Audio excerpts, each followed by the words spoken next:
Well shit, looks like everything got closed. Oh, you stupid son! Well, I'm not gonna worry about that right now, because I've got some shit to do. Hello, boys, girls, and everything in between. Welcome to the 2020 Diamond Miner Studios Easter Special Thingy Lol Pigs. Today, in day, hold in. What day is it again? 254. Fuck me, man. Fuck it, day 200 something whatever the fuck of the pandemic, or whatever the hell is going on. I haven't left this desk for a long ass time. Anyways, let's get started with this thing. Today I've got something special. Does anyone here like video games? Hello? Anyone? Oh yeah, that's right, I forgot. I'm a pre-recorded video.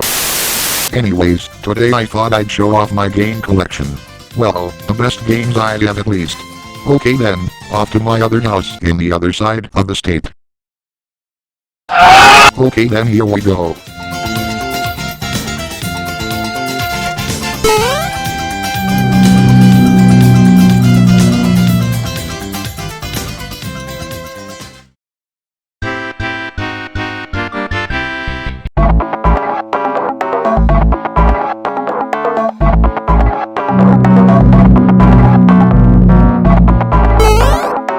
Here we are fucking finally.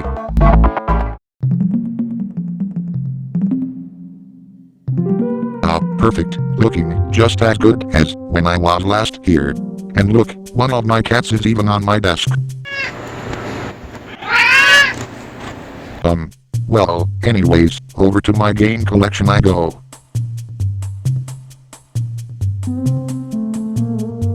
Okay then, here we are. Time to show you all the stuff I have. Ernest, should I do it by franchise or by console? Okay then, let's get started. Here it is boys, my game collection.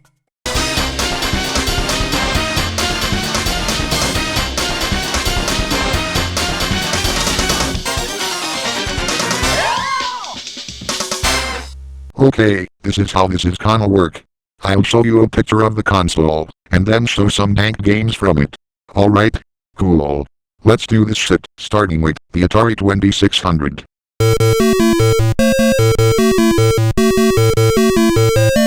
Honestly, I don't have much to show here. I don't really collect Atari all that much. I mean, I don't even have some of the better games. I have this shit nugget here, so I guess that's something, right? Well, I do have some more arcade classics like what you see on the shelf here, but I don't have either of the Pitfall games or a couple other really well-known classics, so... Penis. Oh yeah, and the controller is weird as fuck lol. Next console. Alright, here it is. The Nintendo Entertainment System, the best console from the 1980s. I don't collect that often for it, to be honest. I'm more interested in a certain few other consoles you'll see in a minute. The only really great games I've played in it so far are these 5. We have Super Mario Bros., which I'd say is still pretty good, apart from the whole limited continues thing. Lol. And Duck Hunt in the same cartridge, which is a decent arcade game, using the zapper. I have a CRT-DD too, because I have no life.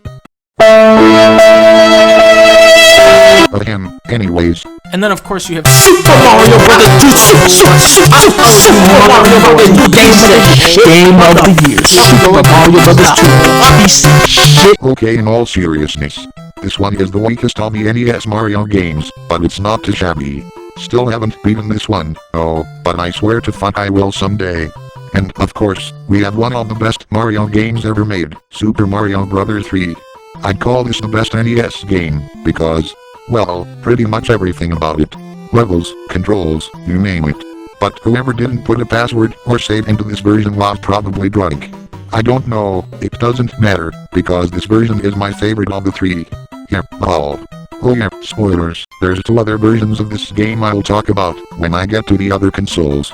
And the last game of the 5 is Tetris, which is, Tetris. Nuff said. I have no idea why this voice pronounces Tetris this way. Anyways, I also have 1943, which is a surprisingly decent shooter game.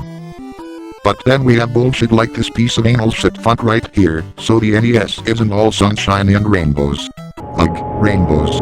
Why does that word give me the chills? Never mind. The NES is kind of a mixed bag, but I still like it in general.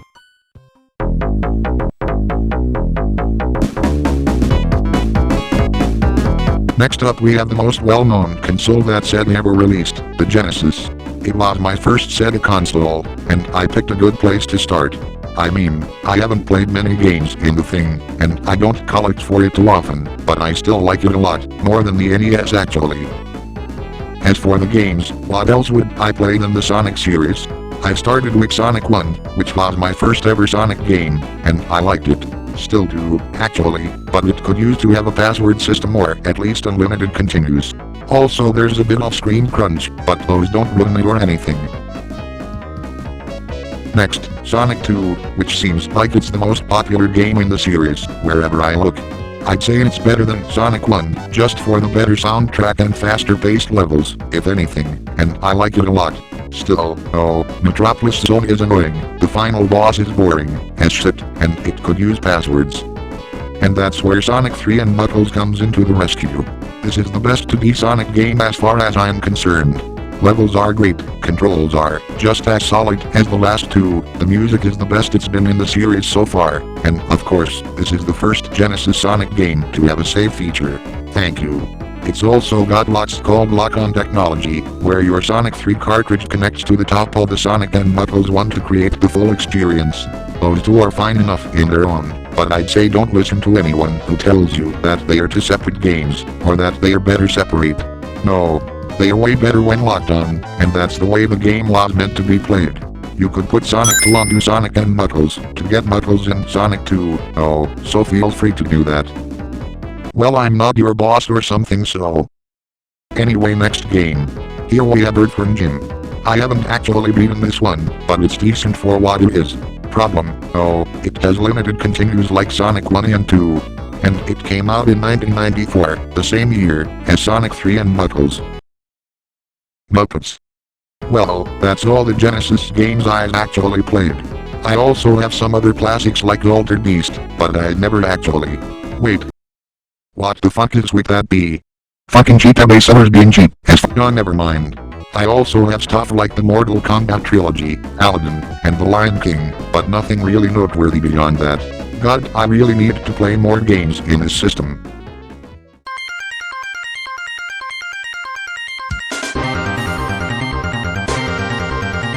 Okay then, strap in for this one, because it's gonna be a lot.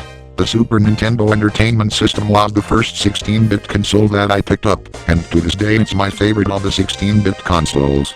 I don't know what else to do to explain why other than to show the games, which I like so many of. Saving the best for first, it's Super Mario World.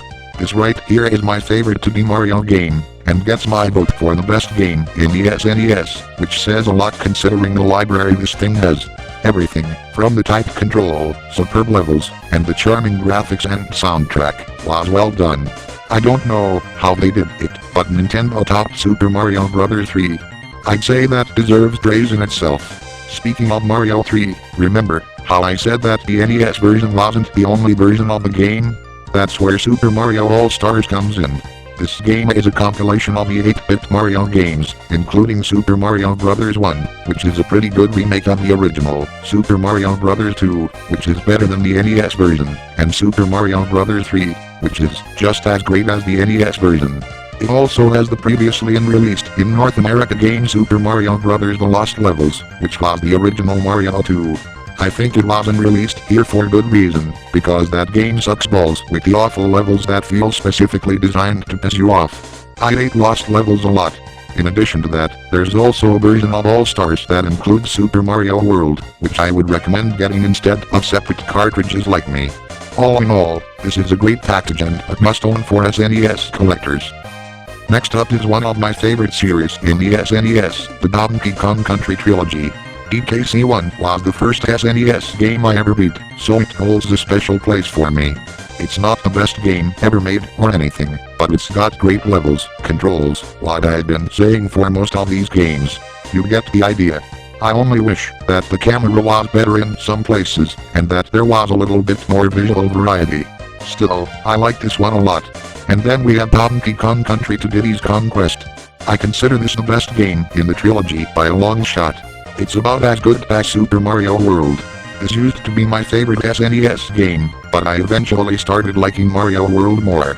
I can still put DKC2 into my console and have a great time any day of the week. This is a must-play.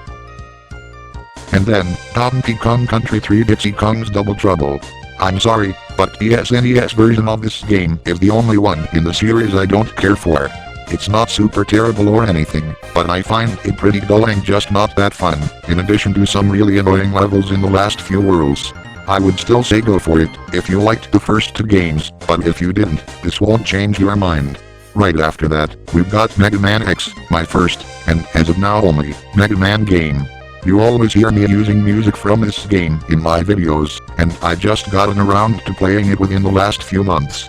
And my god, I love it. This is easily up there with Mario World and DKC2. The levels and controls, like I've said for almost every other game so far, are great, and what really sells it is the soundtrack. I used music from this game for a reason. This has to be the best SNES music I've ever heard. In fact, the music in this video right now is a track from the game Point. I haven't played X2 or X3 yet, but this game convinced me to play them, along with a lot of other Mega Man games. Play this, if you haven't already. Next is Kirby Superstar. This is my first game in the Kirby series, and it's good so far. I'll admit, I haven't played very much of this one, only about 10 minutes of the Gourmet Race sub-game, but what I did play so far was funny and I'm looking forward to playing the rest. Next is Super Mario World to Yoshi's Island. I always hear how amazing this one is, but I honestly don't see it that way. Don't get me wrong, I like this game fine enough and had fun with it. I would just say that stuff like Super Mario World, Donkey Kong Country 2, and Mega Man X are better. Hell, I'd say the Genesis Sonic Trilogy and Super Mario Bros. 1, 3, and Mario All-Stars are more fun than this one. Still, this game is great, and I appreciate the high level of challenge that generally comes from the right places. Generally. Next, Super Castlevania 4. This is my first Castlevania game. Like Kirby, I haven't made it very far in this one, only to the second level. Still, it controls well and it's good so far. I just haven't had the interest to finish this one recently. One day, Super Castlevania 4, one day. Oh, you thought every single game I'm gonna show was a platformer or puzzle game? Well, that's where you're wrong, kiddo. This here is The Legend of Zelda: Link to the Past. I generally don't like RPGs, but that's mostly the turn-based variety. I'll admit, I don't have much experience with action RPGs like this one, let alone the Zelda series. This is one of my first Zelda games, along with another one we'll get to later. I've literally only checked to see if my cartridge works, not playing any of it. Still, I'm interested to see how it is. I imagine that I'll enjoy it. I'll get around to it one of these days. Next up is yet another one of my first entries into a series. The SNES is probably the console that I played the most new franchises.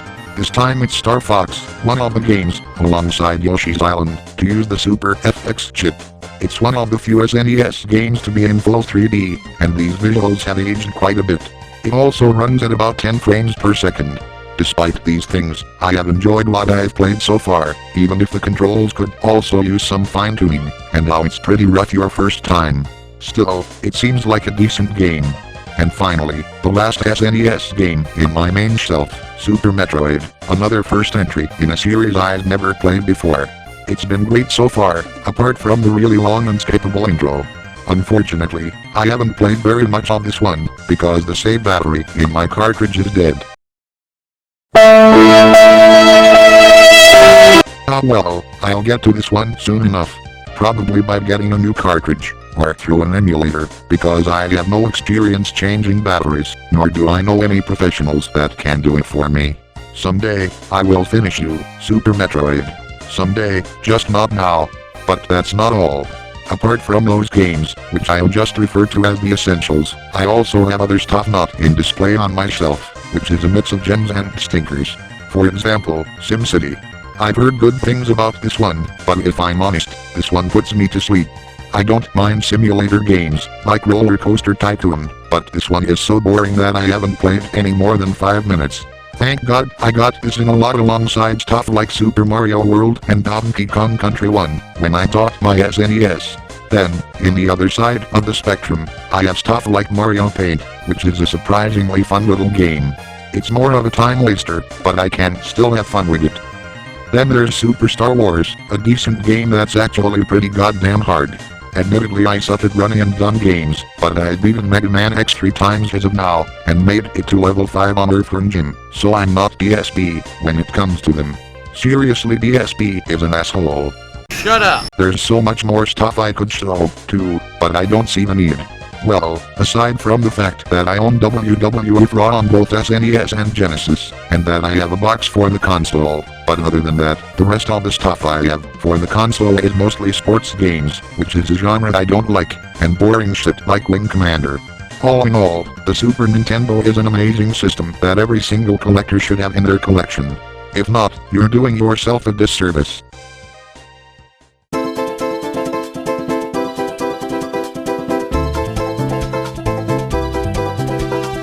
And finally, we reached the transition to 3D graphics. Alongside the NES Mario games and Super Mario World, the N64 has games that I've played before as a kid, in another console that we'll discuss later. It wasn't until February 2018 that I actually got a Nintendo 64 for myself, and it was the rare North American golden version, like you saw in the picture.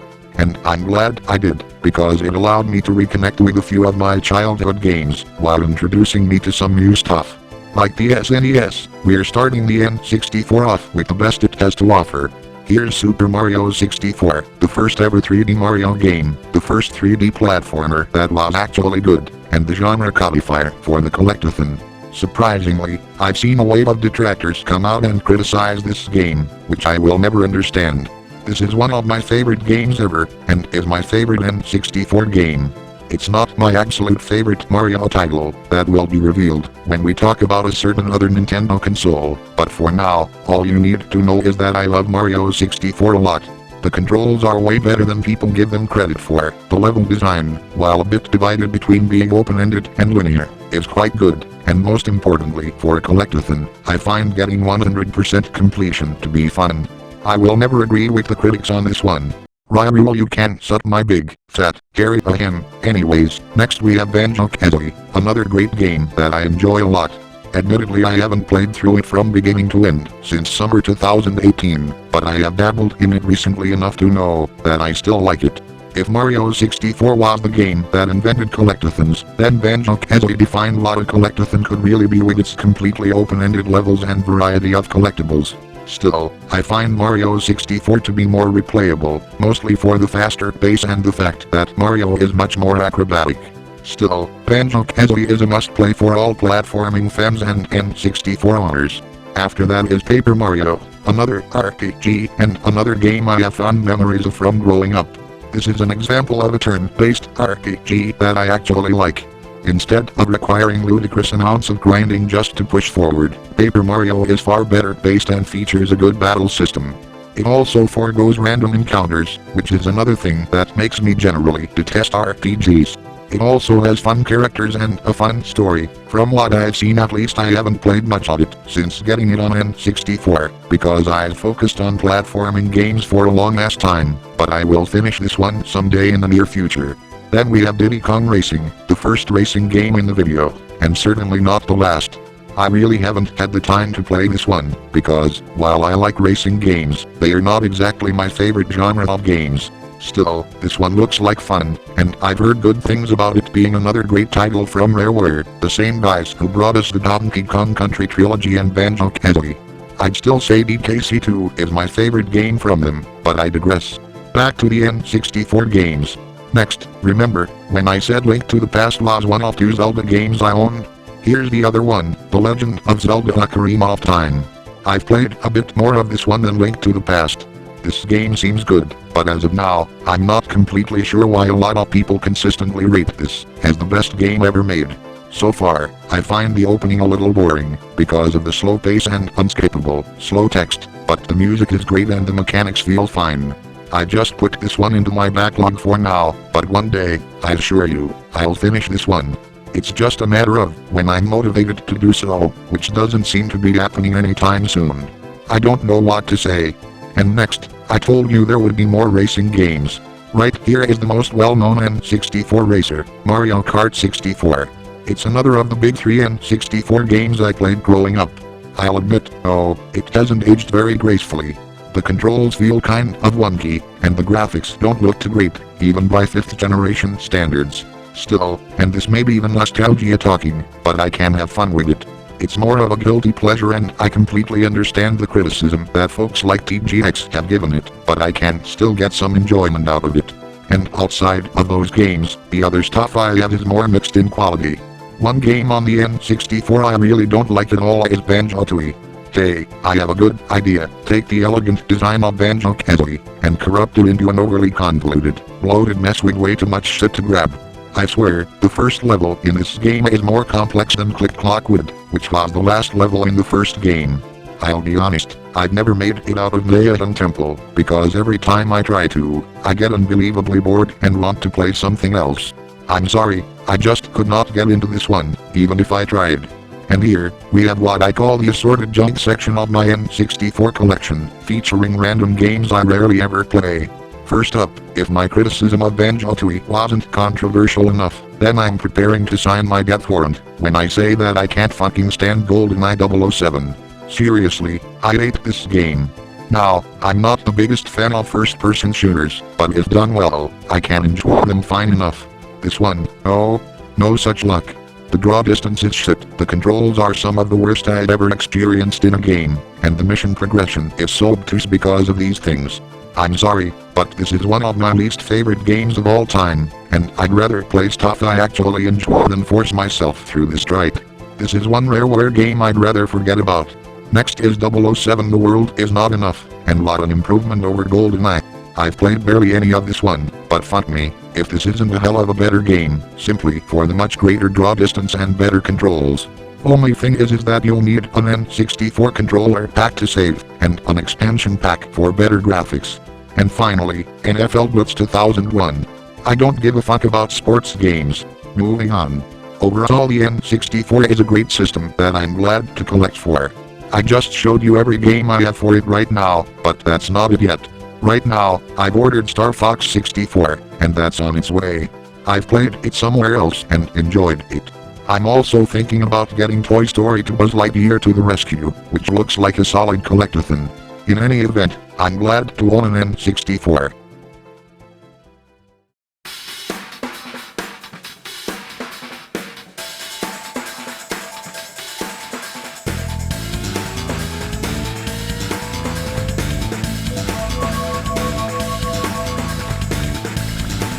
Now for another 5th generation console, the PlayStation.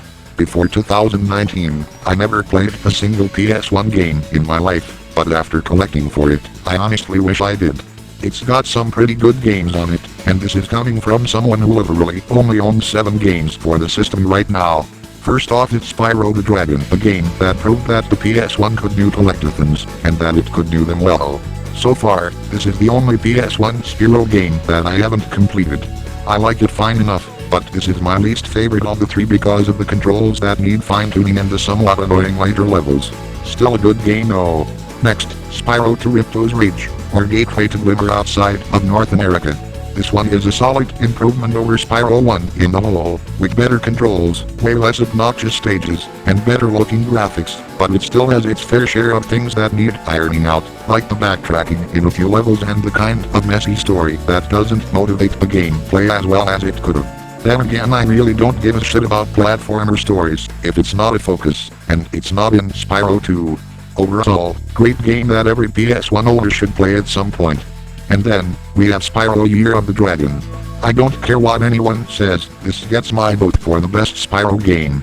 It carries over the same gameplay improvements from Spyro 2, while adding far greater variety with the alternate playable characters, Sheila, a kangaroo who can jump really high, Sergeant Bird, a penguin who can fly and shoot missiles, Bentley, a surprisingly intelligent yeti who can pound things with his club, and Agent 9, a clinically insane secret agent monkey who can shoot things with his laser gun. You can also play as Sparks the Dragonfly in top-down shooter levels to get new abilities for him, like the Gem Finder and the ability for Spyro to take 5 hits instead of 4, and you can play as Hunter in the Speedways to get an extra Dragon Egg, the game's main collectible. I for one enjoy all of these playstyles, even if one of their minigames might not work from time to time. Even with this variety, there's also plenty of core Spyro gameplay to go around, probably the most that the trilogy has. It also has the best graphics in the PS1, and the best soundtrack in the series. Also, get the greatest hits version, like the copy I have. It adds missing musical tracks from the Black Label version and fixes a fatal glitch in the Speedways. Great game, and one of my favorite 3D platformers. And, after that, we have something that's gonna piss off everyone watching, but I don't care. Next up is the Crash Bandicoot trilogy. I don't like the series very much at all. Yep, I said it. It's not like they are the worst games ever or anything, I just don't have much fun with them. Crash 1 is a pain in the ass with its shit controls, which ruins some decent level design. Crash to Cortex Strikes Back is a big improvement, but it's still pretty dull, and Crash 3 Warped is another royal pain in the anus with its shit-sucking alternate gameplay modes. Seriously, those racing levels can't suck my fat air. I mean, they are not a fun experience. But the actual Crash platforming levels are decent enough in Crash 3. Still, I don't particularly care for any of these games, and find them to be extremely overrated. Granted, I haven't finished any of them, but these are my thoughts on what I played so far. Also, Crash has the personality of a brick, and no, being expressive doesn't count. And finally, we have Pac-Man World. To change my tone, I'm actually having fun with this one. It's not my favorite Pac-Man World game, but it's good for what it's trying to be. My only real problem is controls, which feel a little awkward sometimes, and that the levels don't have too much depth. Like the Crash trilogy, I haven't had the time to finish this one yet, but I will sometime soon. If you haven't played this game, then go for it. But that's not all of my games, because I taught Mega Man X4 in the same order as Star Fox 64, along with 2 more games you'll find out about later.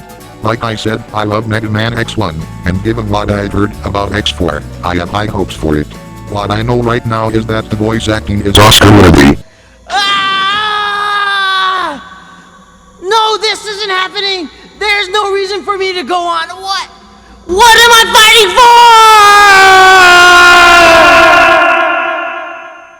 for? In all seriousness, that's it for the PS1. I like this system, even if I prefer the N64. You may be wondering, how the hell did I play these games, if I don't actually own a PS1 console? Well, you'll find out in a little bit.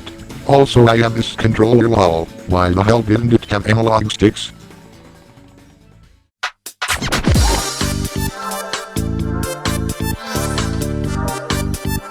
This one is short, but sweet.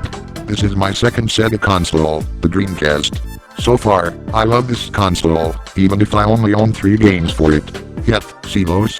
Those are the only games I own for the Dreamcast. Anyways, this shouldn't take too long. First we have the obvious starting point, Sonic Adventure, the first 3D Sonic game ever released. I don't have too much to say about this one. I like it fine enough. Sonic's campaign is the highlight, of course, but the other playable characters reduce the same levels as him, so none are really able to fully flesh themselves and their mechanics out. Oh, and Big the Cat sucks lol and a funny mayonnaise. Just stop. Anyways, the Dreamcast version is my least favorite, because you can't skip the repetitive, terribly paced cutscenes. Also, no, it's not less glitchy than the other version. That's a flat-out lie. Whatever, I like this one, but it's far from my favorite game ever. Okay then, what's next in line?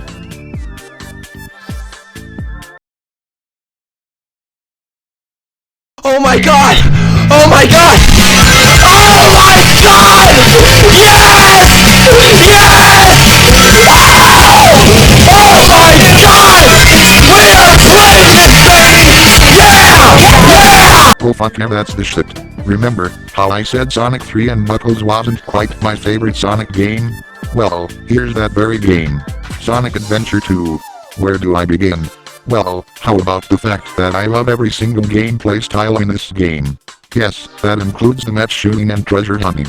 The matches control way better than anyone will tell you, and the treasure hunting stages are not too big and the hints don't lower your rank. The Sonic and Shadow levels are, of course, my favorite of the three.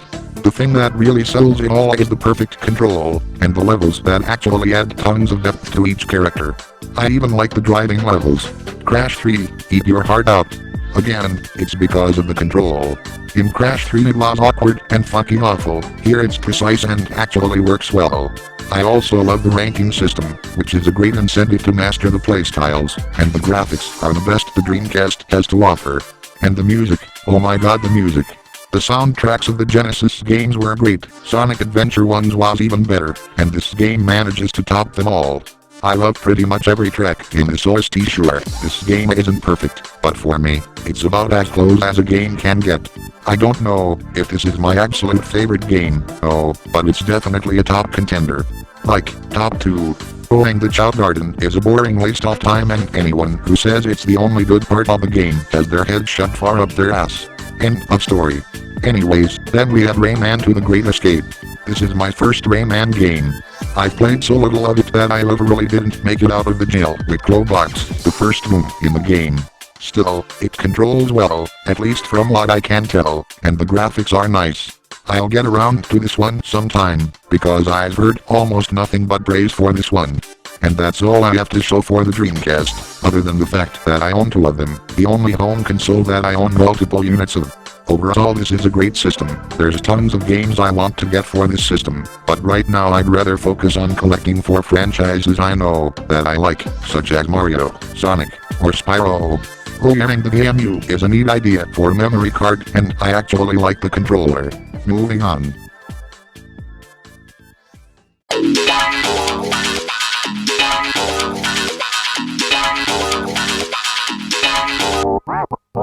Okay, here's the answer to how I played my PS1 games, the PlayStation 2. Like all of these consoles, I like the PS2 quite a bit, actually, and even grew up playing some of its games in my PS3. Now, I'm a proud owner of an actual PS2. Starting off, we have Ratchet & Clank. This was the first Ratchet & Clank game I ever played, and I enjoyed it. Ironically, it suffers from a lot of the same issues as Spyro 1, which is weird, because it comes from the same developer, Insomniac Games. Those issues being somewhat dated controls compared to future entries and a few annoying stages near the end. I still like this game, oh, but it's my least favorite of the first 3 Ratchet games. Then comes in Ratchet & Clank Going Commando, also known as Ratchet & Clank 2 or Ratchet & Clank Locked and Loaded in other regions. This game does everything a sequel should do, and that is improve.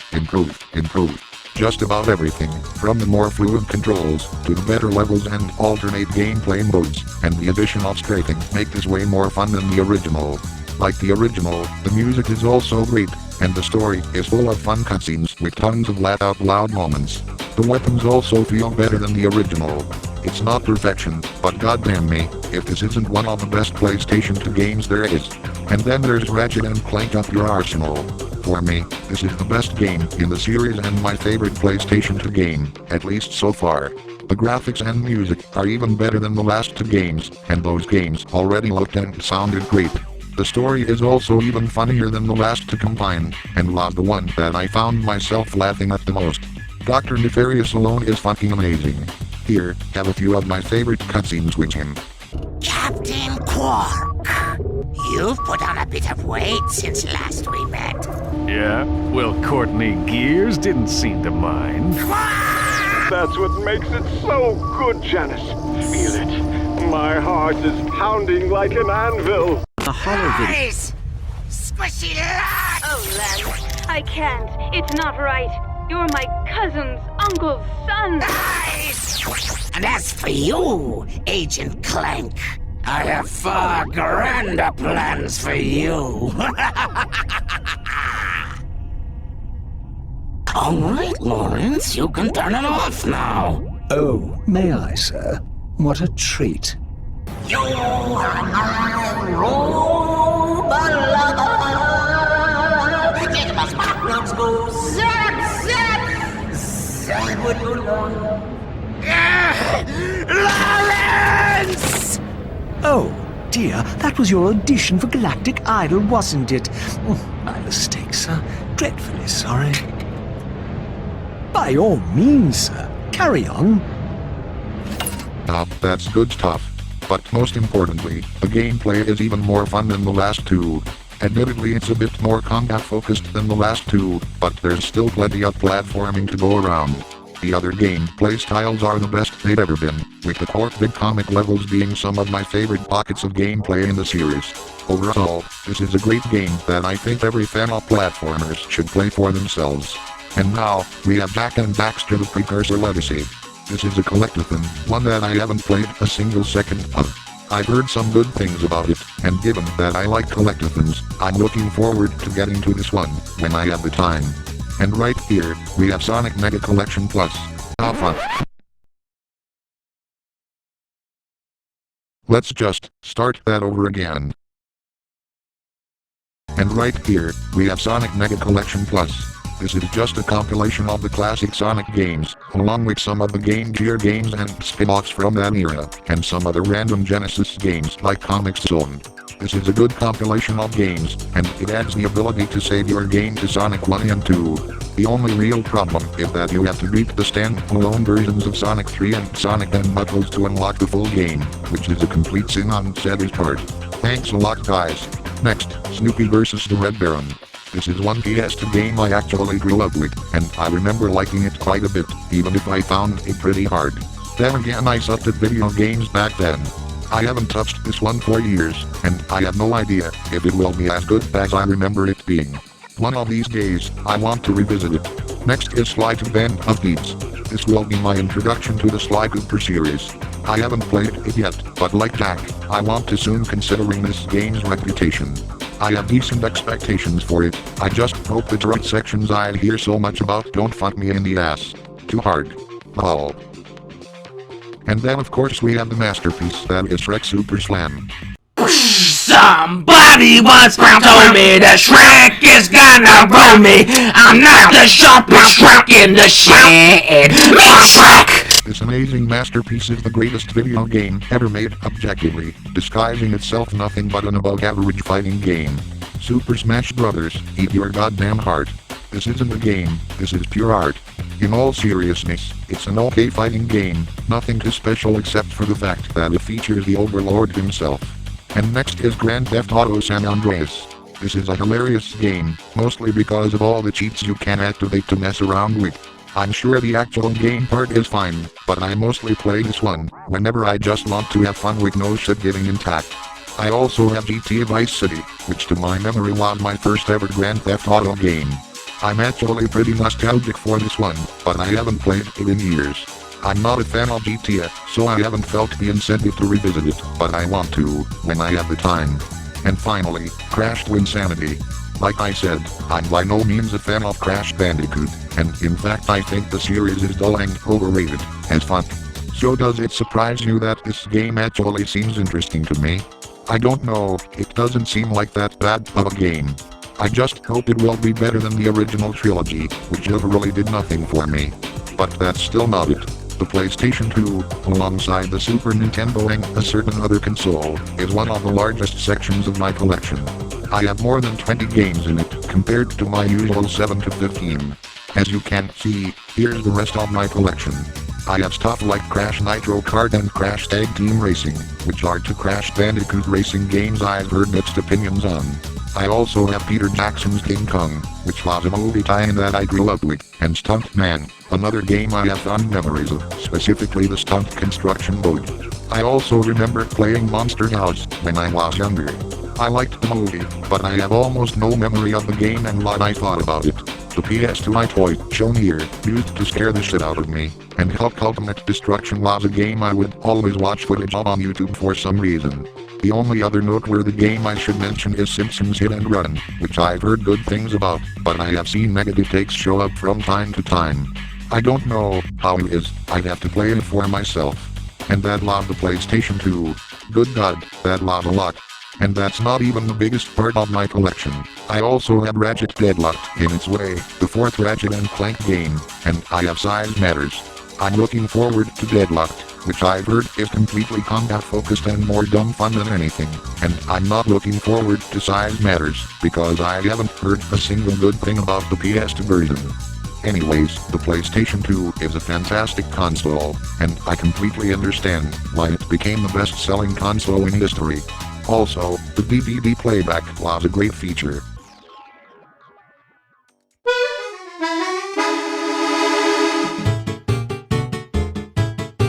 Next in line is the one, the only, Nintendo GameCube.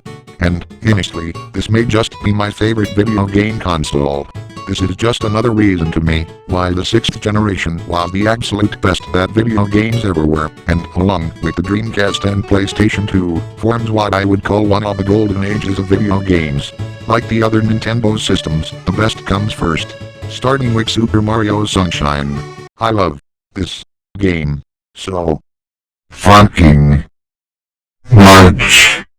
seriously, I'm not kidding when I say that this is my favorite Mario game ever.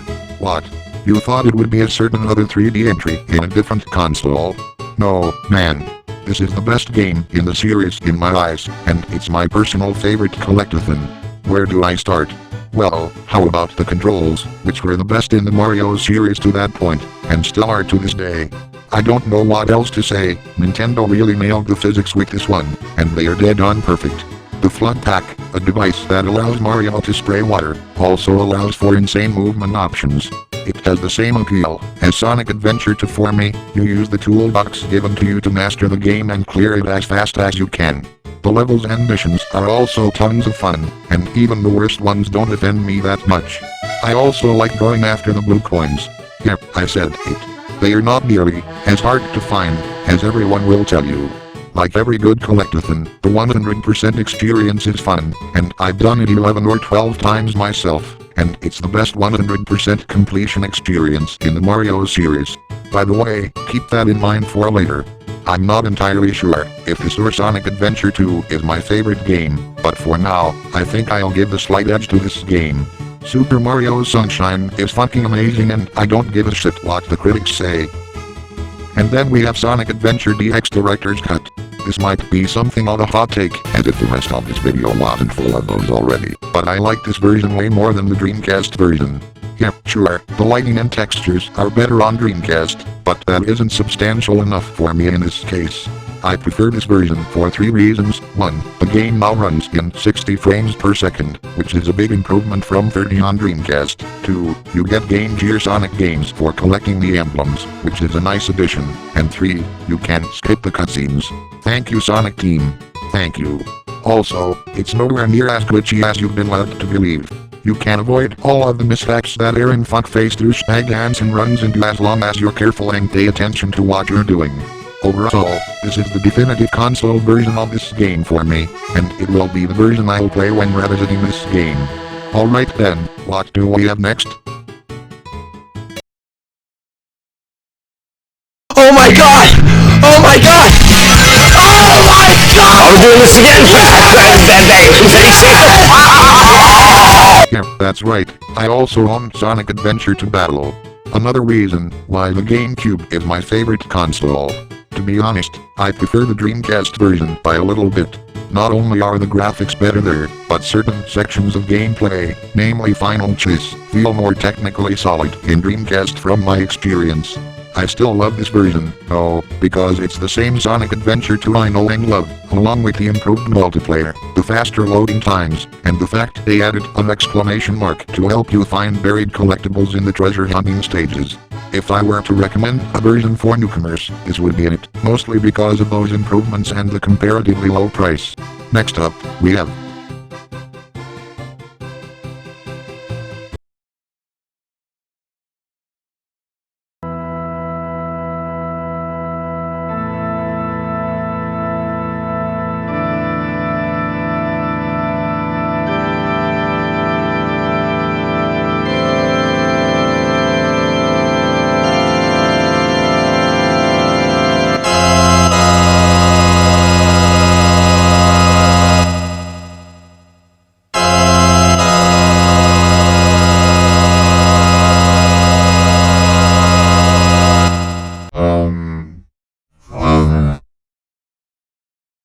Next up we have Mario Kart Double Dash. To be honest with you, I don't play Mario Kart games all that much, and this is no exception. Still, this seems like a pretty good Mario Kart game, and I'll bet money that it's better than Mario Kart 64. Next is Pac-Man World 2. I grew up with this one, at least on PlayStation 2. My dentist's office has a waiting area, and there they have two small CRT-TVs with a PS2 connected to each. One game they had was Pac-Man World 2, which I would always play when we would go there. Now, I have a GameCube version, which allowed me to reconnect with it. I still like this game, because it has great controls, including one of the most responsive ledge-grabbing mechanics I've ever seen, and fun levels. It also crafts a welcome challenge, although a couple of levels and bosses can get annoying by the end. Come to think of it, this game actually takes a bunch of stuff out of early 3D Sonic games, with the red rolling butt bounce basically being the spin dash and bounce bracelet from the adventure games. It even reduces the idea of the metal cap from Super Mario 64, just like Pac-Man World 1. I only bring this up now, because I played this game first before that one. Whatever, all you need to know is that I enjoy this game, even if I haven't beaten it yet. Alright, next game is... God fucking damn it. Again, the next game is Luigi's Mansion. To be fair, I'm not in a position to judge this game, because I've literally only played through the intro. Man, my backlog is too damn big. Anyways, I found this one to be a little bit boring, but what I played wasn't terrible or anything. I'll get to this one, like the rest of my backlog, when time allows. And the last thing I have to show isn't a game, but a certain disc. Right here is the Game Boy Player, which allows you to play games from any Nintendo handle released before 2004 in your DVD. I like this accessory, but I don't use it a lot. Why? You'll see.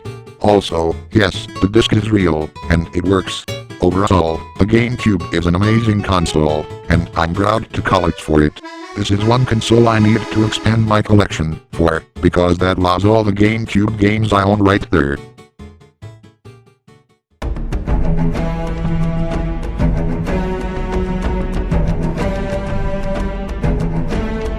Okay, so, this is gonna be a short segment, because I don't call it for the original Xbox.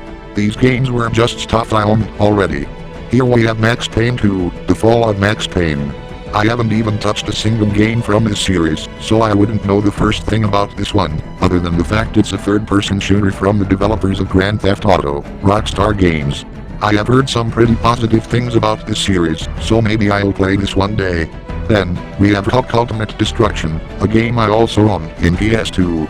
This was the first version one of my family members bought, but I had never actually played this for myself. Then we have Godfather the game. I've never even seen the movies, so I don't know anything about this one. Ah fuck, another boring sports game.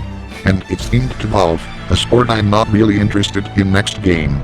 Star Wars The Clone Wars. Hey. Okay, cool, maybe I'll try it for myself. And in the other side, we have Tetris Worlds. I still don't know why he says Tetris is. And finally we have Splinter Cell Pandora Tomorrow. I've heard good things about Splinter Cell, but I have no interest in it right now. And that's it for the original Xbox. In my eyes it's the weakest 6th generation console, and it's kind of lackluster. Besides Halo and maybe Blinks the Cat, neither of which I own by the way, I don't see what makes the OG Xbox so great. Hell, I don't even own the actual console. Then again, I've never even played any of this console's exclusives, so I could be talking out of my ass.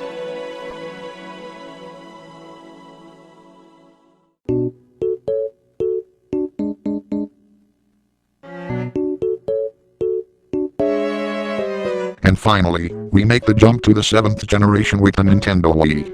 As for the 7th generation itself, I find it to be much weaker and more forgettable than the 3rd, 4th, 5th, and especially 6th. The Wii was pretty underpowered for its generation, being more on par with the previous gen, which was the start of a trend for Nintendo consoles going forward.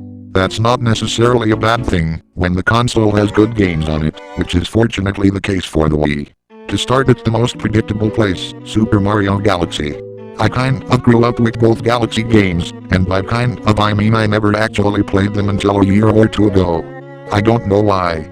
Anyway, Super Mario Galaxy was pretty good, but I find it to be much weaker than its predecessors. I know, that's pretty controversial to say, but that's what I think. It mostly boils down to controls, which, while good, I think were a step back from Sunshine, and even 64 to a lesser extent. I also fucking hate the 100% experience, and all of the alternate gameplay styles suck, especially the ball rolling and that shitty manta racer thing. I'll just say it, the motion controls ruined them.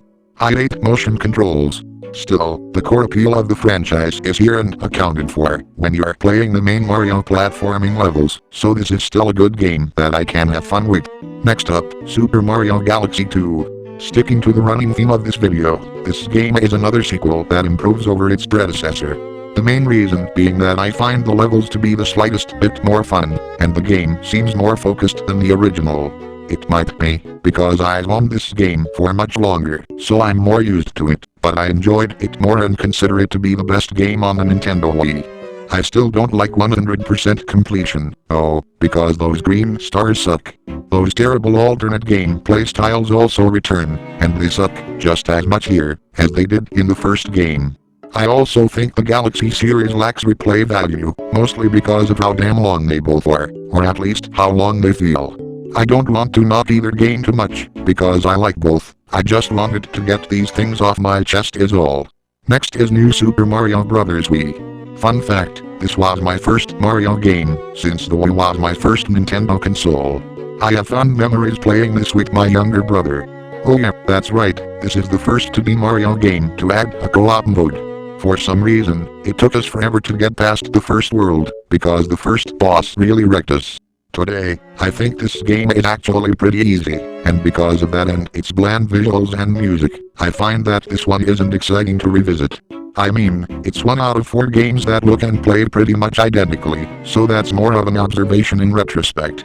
It's a lot more fun with another player, but then again, lots of things are. Let's move on. Next up, Sonic Colors. This is yet another game I've barely played. I got through the first level, and then stopped. What I played was fun, and it was one of my first experiences with the Boost Formula 3D Sonic. So far, I much prefer the style of the adventure games with their multiple characters and more open, dynamic Sonic levels. The plot in Colors is also pretty cringeworthy, with some unfunny jokes that miss the mark. Still, I'm enjoying this game so far and can't wait to see what it has to offer. But that's not all. Right here, we have this stacks of games I'll go through quickly. First, Mario Kart Wii. This was my favorite Mario Kart game growing up, and it's one game that actually integrates motion controls in a good way. Second, Ghostbusters. I really liked Ghostbusters for a certain other console, so I wanted this one. And this right here was one of the first disappointments I've ever had with a game. It was nothing like the other one, with its overly cartoony graphics and gameplay that was inferior in every way. I haven't touched this one for years, and I don't plan on doing so anytime soon. I might like it more if I tried it again, but I doubt it. Hey, at least it's better than the shitty 2016 movie. Lego Star Wars The Complete Saga is a different story. Oh, I liked this one, alongside several other Lego games I'll get to later. I especially remember the bonus Lego City level, which I would spend hours just running around in. Next is a game from a series making its first appearance in the video, and trust me, it won't be its last one. Pocket Park Wii, from the Pokémon series.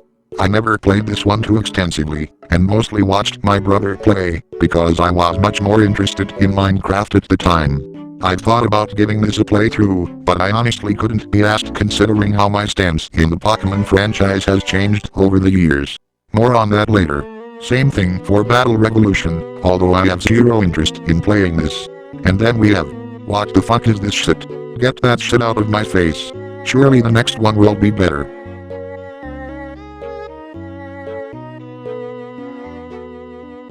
So next we have Mario Sports Mix. It's another sports game. Only with Mario.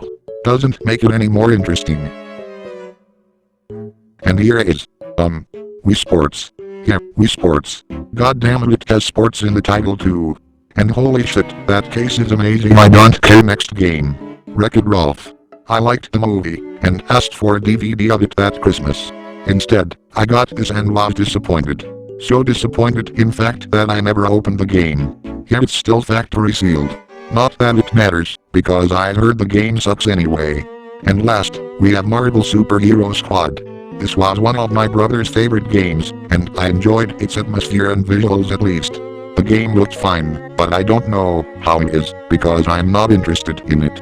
And that's it for the Wii. It's a solid console, and I will always have a soft spot for it considering it was my first Nintendo console. Despite that, I think it's a bit lacking by today's standards, because most of its library is crappy shovelware. Still, when its games are good, they are really good, but it's a step down from all of the previous Nintendo consoles. Oh yeah, and Virtual Console was fucking awesome. That was where I first played all the classic 2D Mario games and Super Mario 64 on N64 for the first time. So yeah, good console, but far from the best. If that wasn't the most wishy-washy paragraph you've ever heard.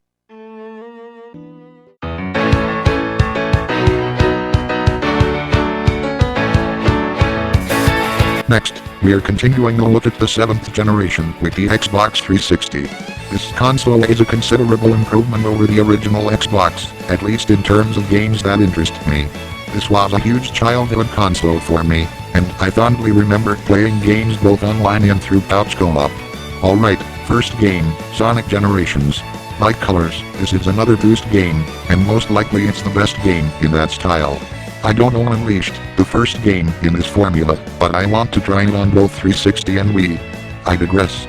Generations has been pretty great so far, until my console decided to shit itself and say the disc was unreadable. It might not be the disc itself, but I'm still thinking of buying a replacement copy. Next up we have Minecraft, another game to add to my long list of childhood games. This Xbox 360 port is okay, but it's far inferior to the PC version. After that, we have the Orange Box, which features Portal, Half-Life 2, Half-Life 2 Episode 1, Half-Life 2 Episode 2, and Team Fortress 2. I liked Portal, but found the sequel to have much more depth. I have no interest in the Half-Life series, but it looks alright, and Team Fortress 2 is one of my top favorite first-person shooters. The PC versions of these games are better, of course, but the Xbox 360 ones aren't god-awful or anything. Next up is the Lego Batman trilogy. These were some of my favorite games growing up. I think I liked the first one the most, but that's only because it's the one I remember the most. The other two added voice acting, which was weird at first, but I got used to it. All three were fun, especially as co-op games. I'll have to revisit these again someday, but not now. Watch that, another Lego game. Yep, this time it's Lego Indiana Jones. I think this was actually how I was introduced to Indiana Jones, which is a pretty good trilogy of movies. The game itself, like Lego Batman, was a lot of fun for me. I remember being confused as to what was happening a lot of the time, until I watched the movies and got the context. All in all, good game, and one I need to come back to. What's not so good is the game in the other side of the case. Kung Fu Panda the video game. I loved the movie when I was younger, so I was excited to play this game. And what did I think of it? I hated it.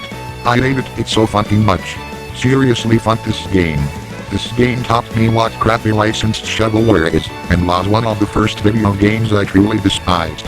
All the game is, from my memory, is a bunch of unforgiving quick-timed events. I don't like QTEs, and this game showed how terrible they are. There's this one in the first level that I swear is fucking impossible to clear.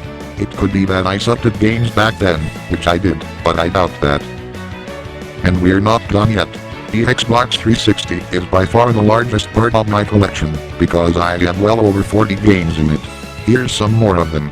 I have typical stuff like Call of Duty, which is a series I used to like but grew out of. I also enjoyed Monster Jam and Wall-E, as you can see on this shelf. The Spider-Man 3 game is only noteworthy because of the hilarious failure screams. Other than that, it's a crappy quick-timed event fest. In the middle of this extra shelf is even more 360 games. I have Lego Indiana Jones 2, which was based off that incomprehensible mess of a movie called The Kingdom of the Crystal Skull. Undoubtedly the game is way better than the movie, and I particularly liked the level creator. I also own Angry Birds Trilogy. Man, I remember the sudden success of Angry Birds back in 2010 like it was just yesterday. It was one of the best mobile games ever. The Xbox 360 version, in the other hand, I have almost no memory of. Lol. And finally, Plants vs. Zombies. I enjoyed this game a lot growing up, and would play the co-op mode constantly. I found it kind of difficult, but then again I was a stupid 4th grader. Lol. And that's it for the Xbox 360. Overall, good console, and I'm glad I had a variety of systems growing up. I find it a little bland today, along with the rest of this generation of games, but it's still a great system that I still want to collect for.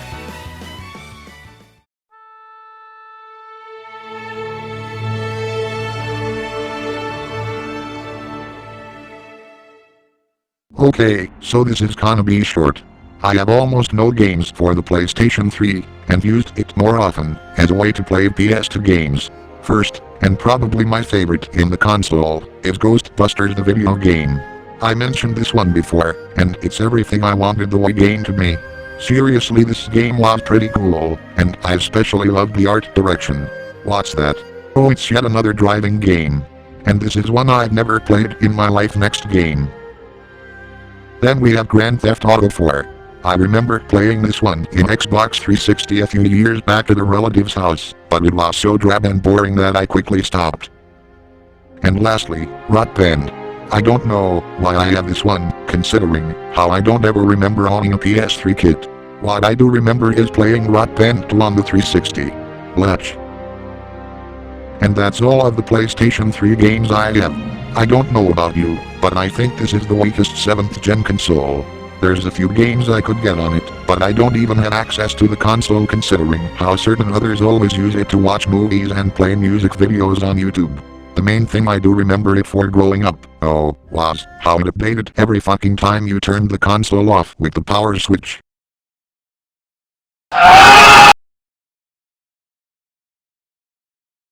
But that's not all. Time to talk about the handheld consoles.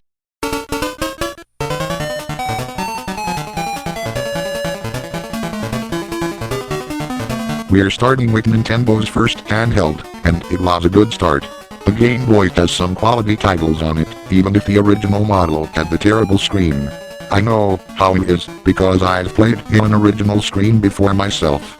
That's why I have a certain other Nintendo handheld. Still, the Game Boy had some quality games on it, and that's what matters most at the end of the day. One such game is Super Mario Land. Time for another hot take. I actually like this game more than both Galaxy games. No, I'm not exaggerating, I'm not kidding, I sincerely believe that. My reasoning is that I find it has way more replay value. Sure, it's pretty damn short, I mean you can beat it in about half an hour and it only has 12 levels, and it has limited continues, but I don't mind. I like Super Mario Land. But then in comes Super Mario Land 2, 6 golden coins to kick its ass. Super Mario Land 2 is fucking great, and right up there in quality with Mario 3 and Mario World. This gets my vote for the best game in the system. Sure, it can be beaten in less than an hour and a half, and it isn't the hardest game ever, but I still have loads of fun whenever I decide to play it. Oh yeah, and the soundtrack kicks ass too. And I still have more to show. 3 other games. I swear I want to expand my collection for this system. First is Tetris 2, which is pretty much what it says on the tin.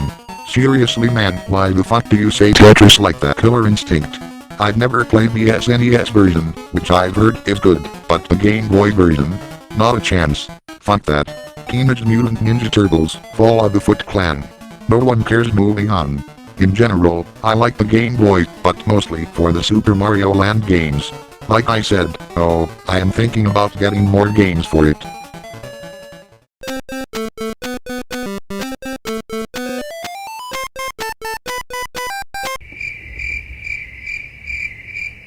Hello? Anyone? Ah, fuck this, I'm moving on.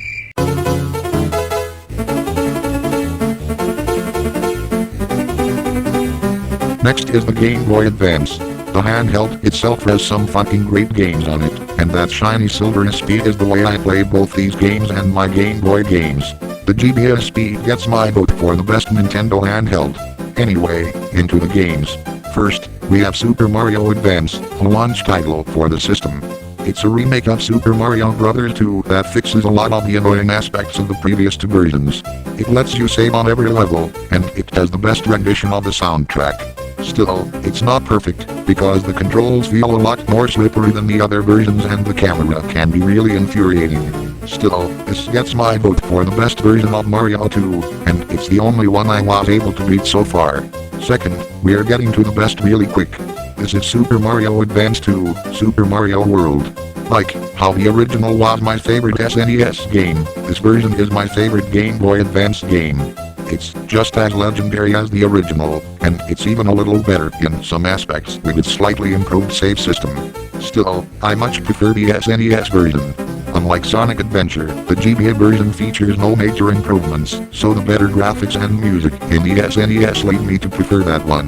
Next is Super Mario Advance 3, Yoshi's Island. I barely played this one, and so far it seems to be the exact same as the SNES version, warts and all. If it wasn't for the better colors and music in SNES, they'd be completely dead even. Oh yeah, I'm pretty sure my cartridge isn't real. It works just fine, but the label looks wrong. Now, I have a few reproduction carts in my collection, namely Paper Mario and Mario Kart 64, but to me, as long as the games work perfectly fine and they are not one of the main platformers I want to play, I don't mind too much. I'm more lenient than most collectors in that regard. Next, Super Mario Advance 4, Super Mario Bros. 3. I have pretty much nothing new to say here. It's the same Mario 3 you all know and love. I will mention that the save system has seen some improvements, functioning exactly like the SNES version of Super Mario World. It lets you save after clearing a fortress or airship, and the worlds don't reset after you get a game over. I don't mind these things in the original, because the game is very forgiving with the massive amount of lives you can earn. The GBA version also has the weakest rendition of the soundtrack. Still, I really like this version of the game, and consider it a top-tier Game Boy Advance title. After that, we have the Donkey Kong Country trilogy. The first game was remade well, with some camera snafus fixed and the ability to save anywhere added. Still, I prefer the SNES version for the better controls and music. The Donkey Kong Country 2 remake is also pretty solid, and it's my favorite of the 3 remakes. It also gives you the option to save anywhere, but the floatier controls completely ruin several stages. It's still mostly solid though. Finally, I actually like the Donkey Kong Country 3 remake, unlike the SNES version. Rare did something, I don't know exactly what, that made some of the worst levels in the original way more fun here, and they added a new world, which I consider a solid addition. The new soundtrack is also better, although I do prefer a few SNES tracks like Cascade Capers and Nuts and Bolts. And that's it. The trilogy was solidly remade in Game Boy Advance, but I still generally prefer the originals. That seems to be a bit of a theme with these remakes. Next we have Sonic Advance and Sonic Advance 3. Yeah, that's right, no Sonic Advance 2. That one's on its way in the mail. I haven't played very much of either of these games, but both look pretty alright. I sincerely doubt that they'll even come close to topping the Genesis games, but I'll bet they'll be better than Mania. Oh yeah, hot take, I didn't enjoy Sonic Mania very much. Anyways, I'll get to playing these eventually. And finally, the last few GBA games. First, Namco Museum 50th Anniversary. This is a decent compilation of classic Namco arcade games like Pac-Man, Galaga, and Raleigh X, but the fact it doesn't have a new Raleigh X game is a crime against humanity. Then the GBA Pokemon games. I liked these growing up, even if my save games always got erased. That's because they are fake cartridges, or at least I think so. Anyways, I don't particularly care for Pokemon anymore, now that I'm grown up. I experienced the dreaded growing out of Pokemon syndrome that affects tons of adults. My reasoning is simple, they are turn-based JRPGs, which is a genre I find boring, repetitive, and annoying with the excessive random encounters and grinding required to push forward. Oh yeah, one more game. Whatever this piece of shit is. Okay, that's it for the Game Boy Advance. Overall, I love this system, and consider it my favorite Nintendo handheld console. The backlit screen and backwards compatibility of the GBA-SP is enough to push it over the edge for me, but what really sells it is the great library of the system itself. If you're gonna get any handheld from the Game Boy family, get this one.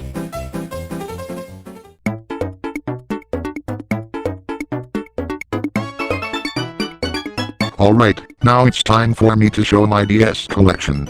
The DS is pretty sentimental to me, considering that it was my first handheld console. Pretty much all of the games you're gonna see are from when I was growing up. First up is Super Mario 64 DS. It's obviously a remake of Super Mario 64, and it adds 3 new characters. Yoshi, Luigi, and Wario, a bunch of new stars, makes some changes to the levels, and you start the game as Yoshi instead of Mario. This was my first exposure to Super Mario 64, and I only really picked it up because I watched tons of those videos called Super Mario 64 bloopers. Does anyone remember those? Anyway, I liked this remake, but later went on to get the N64 version in Wii Virtual Console. Years passed, and I came back to it last year. I'd still call this a good remake, but I prefer the N64 version by a huge margin for one reason: controls. The controls in the DS version aren't very good, and they feel way more loose and sluggish than the original. The new added content is cool, but that doesn't matter when the fundamental feeling of moving around isn't as solid. I get that it was on the DS, which only had a D-pad, so they were pretty limited. Well, maybe they should have made the sensible choice and waited until the 3DS came out with its circle pad instead of only doing this to prove the DS could run it. I don't hate this version, it still plays fine. Jesus, that was a mouthful. Next is New Super Mario Bros. The first game in the New Super Mario Bros. Sub-series. This one is a lot more distinct than the others when it comes to several musical tracks and the graphics, so it's automatically my favorite.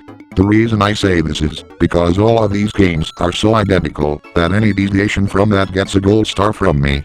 I also consider this one the hardest New Super Mario game. Granted, I haven't played New Super Mario Bros. U or New Super Mario Bros. 2, on account of the fact I don't own a Wii U and don't want to spend $30 in NSMB 2. Anyways, this was another one of my first Mario games, so there's that too. Also, that credits theme is fucking gold. Next, and the only DS game I own that I didn't grow up with, Sonic Classic Collection. Here, it's another classic Sonic compilation. If you want the Genesis Sonic games in the go, this is the compilation for you. Just remember, if you're gonna play Sonic 3, pick Knuckles in Sonic 3, which is the full game Sonic 3 and Knuckles. From my experience, the frame rate can be a little more inconsistent than the originals, but frame drops are infrequent and don't go too low, so I can excuse it. And that's all for my favorite DS games. But we still have more to go. I've separated the rest of the games into 5 groups. First, Group 1. Mario's spin-offs. Mario Kart DS is a pretty good entry in the series, but back in the day I liked Mario Kart Wii much more. I haven't touched Mario Kart DS in a while, but I'm sure I would enjoy it. And as for Partners in Time, I've never played it. Lol. Into the second group, the Pokémon games. The DS Pokémon games are the ones I played the most, because these cartridges are actually real. Not all of them are mine, namely Pearl, Soul Silver, Black, and Black 2. I liked all of these games growing up, especially Heart Gold, Platinum, and White. Back then, I didn't know that these were a sneaky trick to get Game Freak more money, so that's why I have so many of them. Oh well, at least having both versions made sense, since the other ones went to my brother. Nowadays, I find the 3 I mentioned I like to be reasonably enjoyable, and I come back to them from time to time. Generally, I find them a little dull, even for JRPGs. Pokémon White 2 was a bit of a disappointment for me, but as soon as I heard a new entry in the next Nintendo handheld was coming out, I was excited again. My oh my, I could not see what would happen next coming. Anyways, next group. Next, the third group, which I've labeled as the disappointments. All of these games let me down in some way. First is Plants vs. Zombies. Like I said before, I was a fan of the Xbox 360 version, so the minute I saw a DS port, I knew I had to get it. When I got to playing it, it was a watered-down, shallow, borefest that only resembled the game in name. I don't want to touch this game ever again, because it turned me off so much that I dropped it for good. Second, Avatar: The Last Airbender.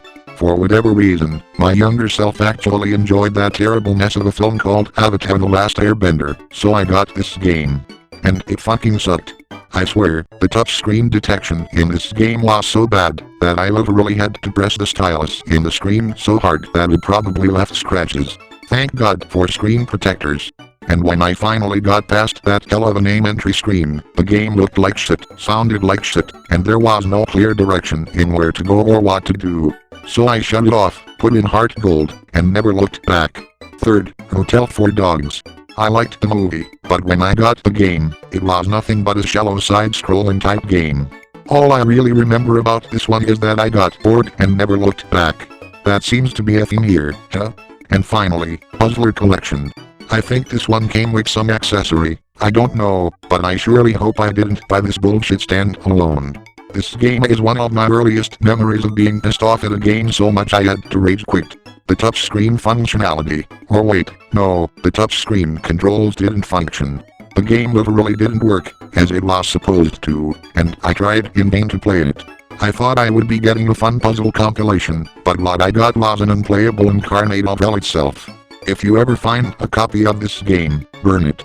Alright then, fourth group, what I call the pleasant surprises. It's what it says on the tin. You wouldn't expect these to be very good, but they were surprisingly good. First up, Lego Batman the video game. Like I said, I enjoyed the console games, so I went for the DS game. And it didn't let me down. Of course, I preferred the Xbox 360 version, and saw that this one was cut down to fit onto the DS, but I didn't care. I liked it enough to look past that. This is yet another game I'll have to come back to one day. And then, deal or no deal. I liked the show, and when I saw this game in the store, my younger self thought, hey, why the hell not, and got it. It was actually surprisingly decent. Don't get me wrong, if I were to come back to this, I might find that it's nowhere near as good as I remember, but as of now I have several memories of enjoying it. Lastly, the fifth group, which I'll call the know-nothings. Why? Because I have literally no memory of these games. For all I know, these could have materialized in my bag of games last night. The games are How to Train Your Dragon, Lego Ninjago Battles, and Ghostbusters the video game. I liked How to Train Your Dragon the movie, but the game? I don't know what the fuck it is. Maybe I'm suppressing something. Who knows? I have vague memories of Lego Ninjago Battles. It was some beat-em-up game, but that's the only thing I can tell you about it. Like most of these licensed games, I enjoyed the show it was based on, and Ghostbusters the video game. I think I got this before the disappointing Wii version, but I have no clue. I don't even remember what this game looks like, let alone how it plays, and I likely never will, because I have no pressing urge to play this. And that's it for the Nintendo DS. I still like it, because it has some pretty good games in its library. The original DS Lite I have is way too small for my fat ass hands, oh, and I have no idea how I tolerated that tiny screen. Also fun fact, the bottom D-pad button in my DS stopped working, and I have no idea why.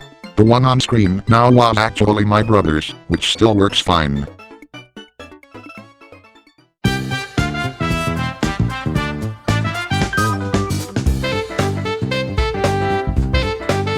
And finally, we reached the last Nintendo handheld to talk about, the 3DS, and this won't be too long, because I have barely any 3DS games.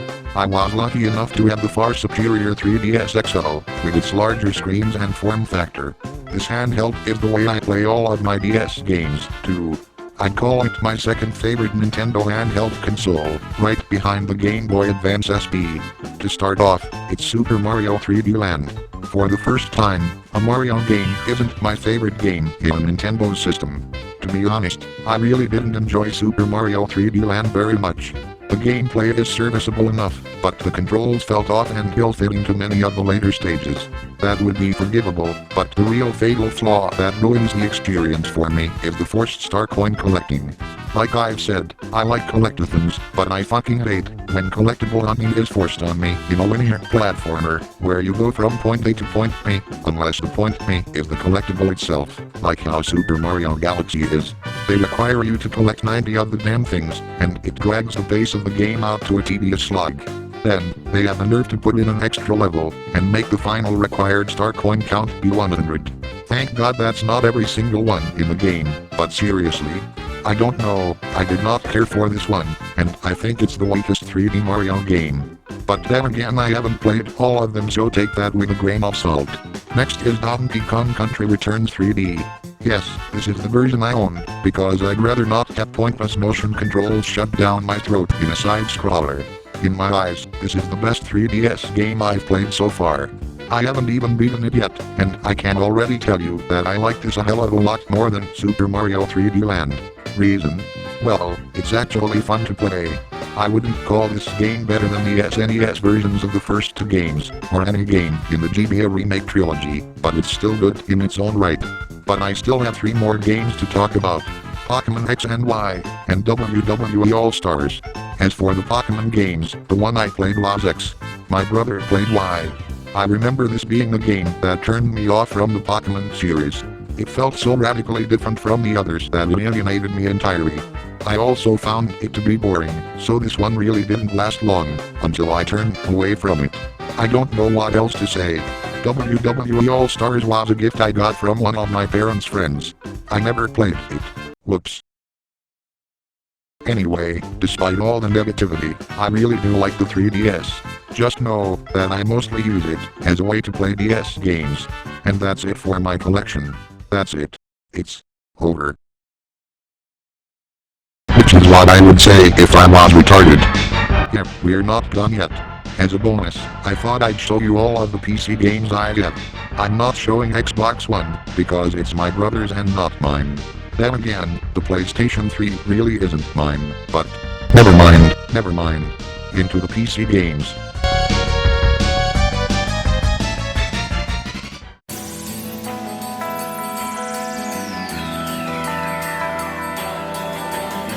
To start, let's look at all of the CD-ROM games I have for the PC. First, Roller Coaster Tycoon 3, yet another game I've played since I was young. And if you needed any more reason for the 6th generation being the best for gaming, look here.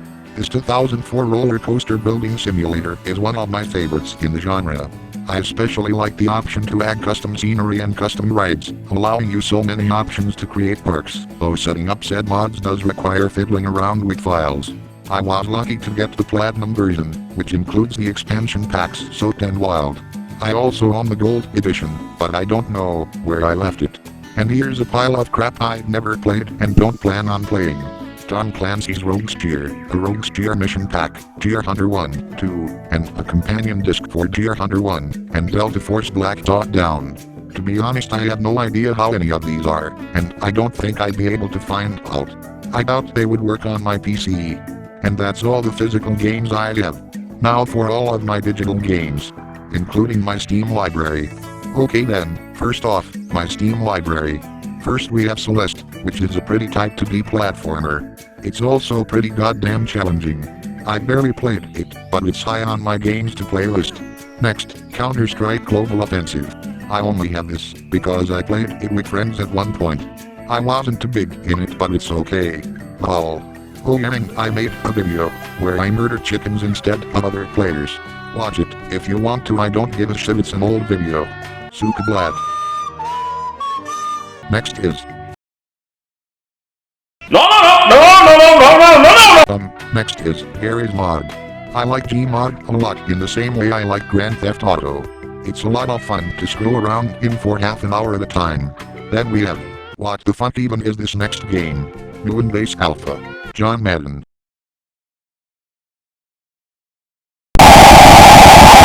Next, Planet Coaster, from the same developer as Roller Coaster Tycoon 3, Frontier. This is a pretty great roller coaster simulator. The building system in this one is less restrictive, because this game abandons the grid-based system of the older entries. I don't know whether I prefer this or RCT3, no, because building custom supports is a royal pain in the ass in this one. Still, excellent title. Then we have Portal, a game I brought up earlier. This version is better than the Xbox 360 one, because you obviously get more precise control with the keyboard and mouse.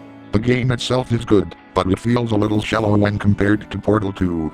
This game is when the idea of being able to solve puzzles by placing down to different portals really reaches its stride, since the new puzzle set pieces and the greater length allow it to really be fleshed out. The story is also a lot of fun, and has humor that reminds me a lot of Ratchet and Clank. I'd say this one holds up 9 years later. Then Portal 2 6-inch Perceptual Pack. I thought this would be a free version of Portal 2 when I was younger, but I was wrong.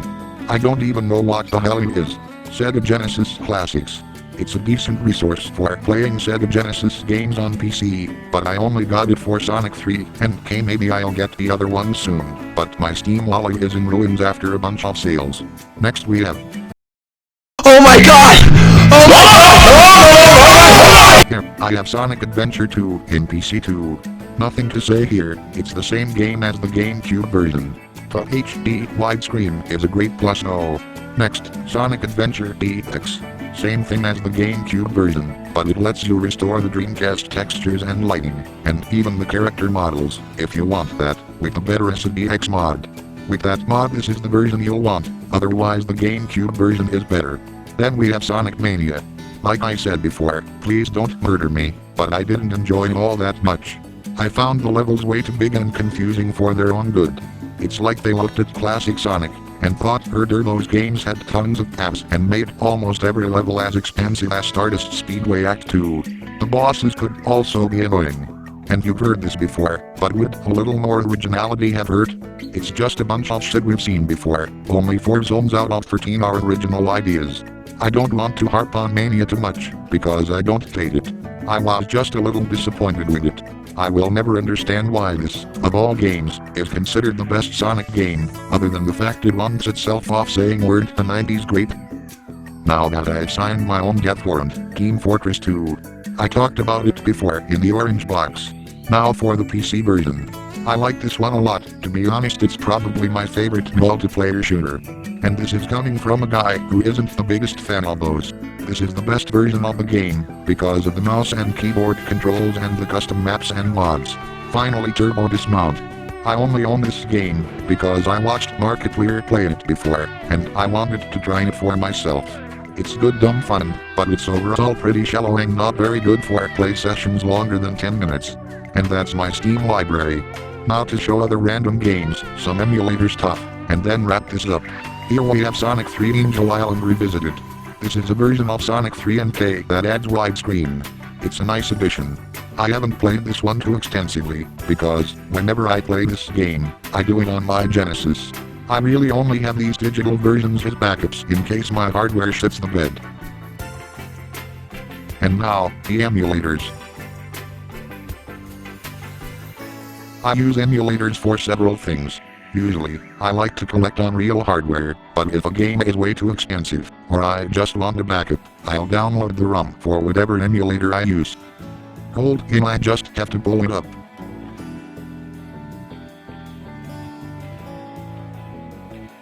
Alright, there it is.